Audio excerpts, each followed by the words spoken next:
मोदी ने किया भयंकर ऐलान, रेलवे में सफर करने वाले हो जाए सावधान। अगर आप भी मोबाइल में दिखाते हैं टिकट तो नहीं कर सकते हैं ट्रेन में यात्रा। मोबाइल में टिकट रखने पर लगेगा जुर्माना, जबरदस्ती किया तो जेल पड़ेगा जाना। लेकिन सबसे बड़ा सवाल, आखिर कौन सा टिकट मान्य होगा और कौन सा टिकट हो जाएगा अमान्य? आइए जानते हैं इस 2 मिनट की रिपोर्ट में। जी हाँ, आपको बता दें कि आज के समय में मोबाइल फोन हमारी जिंदगी का अहम हिस्सा बन चुका है। टिकट बुकिंग से लेकर पेमेंट तक हर काम अब डिजिटल तरीके से किया जा रहा है। चाहे आप गूगल पे करें, फोन पे करें या फिर पेटीएम करें या फिर सब्जी खरीदने क्यों न जाएं, हर जगह मोबाइल का इस्तेमाल किया जा रहा है। यहाँ तक कि रेलवे टिकट भी खरीदारी अब मोबाइल से ही हो रहा है। इसके अलावा रेलवे टिकट भी अब ज्यादातर लोग मोबाइल ऐप के जरिए ही कर लेते हैं और यात्रा के दौरान मोबाइल स्क्रीन पर टिकट दिखा देते हैं। लेकिन अब भारतीय रेलवे ने इस व्यवस्था में एक अहम बदलाव किया है, जिसे जानना हर यात्री के लिए बहुत जरूरी है, वरना यात्रा में आप कहीं पर भी फंस सकते हैं और आपके ऊपर जुर्माना भी लगाया जा सकता है। इसलिए पूरा वीडियो ध्यान से देखिए। दरअसल आपको बता दें कि रेलवे के सामने पिछले कुछ महीनों से फर्जी टिकट के मामले लगातार बढ़ रहे थे। कई लोग मोबाइल पर नकली टिकट दिखाकर यात्रा कर रहे थे, जिनकी पहचान करना बहुत ही मुश्किल हो गया था। खास तौर पर एआई यानी आर्टिफिशियल इंटेलिजेंस की मदद से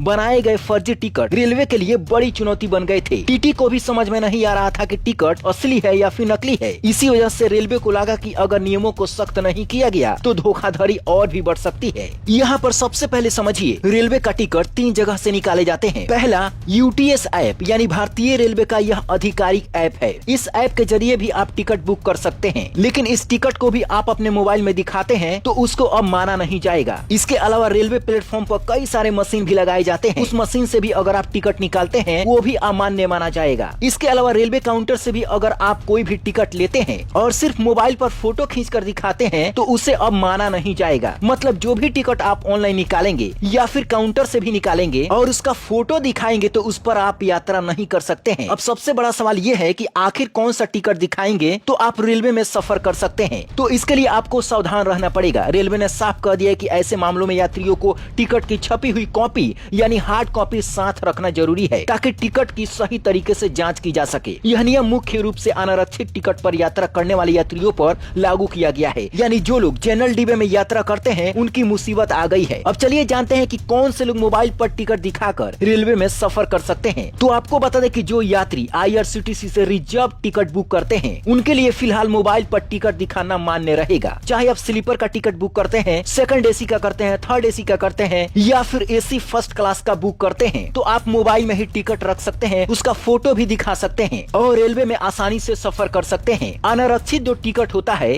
यानी ऐसा टिकट जिसमें कोई सीट फिक्स नहीं होती, न सीट नंबर होता है न वर्थ नंबर होता है, आपने टिकट लिया, ट्रेन पकड़ी और जनरल डिब्बे में जैसे जगह मिली वैसे सफर किया, यही होता है अनारक्षित टिकट। यानी कि जो जनरल टिकट होता है इसमें खड़े होकर भी यात्रा करनी पड़ सकती है और कई बार भीड़ में दबकर भी जाना पड़ता है और इस भीड़ भाड़ का लोग काफी ज्यादा फायदा उठा रहे थे। इसमें बहुत सारे यात्री फर्जी तरीके से यात्रा कर रहे थे, दूसरे का टिकट का फोटो अपने मोबाइल में खींच लेते थे और जब टीटी आता था तो वही दिखा देते थे। और अगर आप इस टिकट को निकाल लिए तो यह ऑनलाइन शो नहीं करता है। टीटी को भी पता नहीं चलता है कि आपने जो टिकट निकाला है वह असली है या फिर नकली है। इसलिए अब इस नियम को लागू कर दिया गया है कि आपके पास में हार्ड कॉपी में वह टिकट मौजूद होना चाहिए। अगर आपने नियम तोड़ा तो सीधा जुर्माना लग सकता है। अगर आपने टीटी से जबरदस्ती बात किया, गाली गलौज किया तो सीधे जेल की हवा भी खानी पड़ सकती है। तो आज से ही सावधान हो जाइए और रेलवे में कैसे यात्रा करना है अपने दोस्तों को भी बता दीजिए। इस वीडियो को ज्यादा से ज्यादा शेयर कीजिए ताकि वे लोग भी सावधान हो जाएं। Bureau report, black Bharat TV.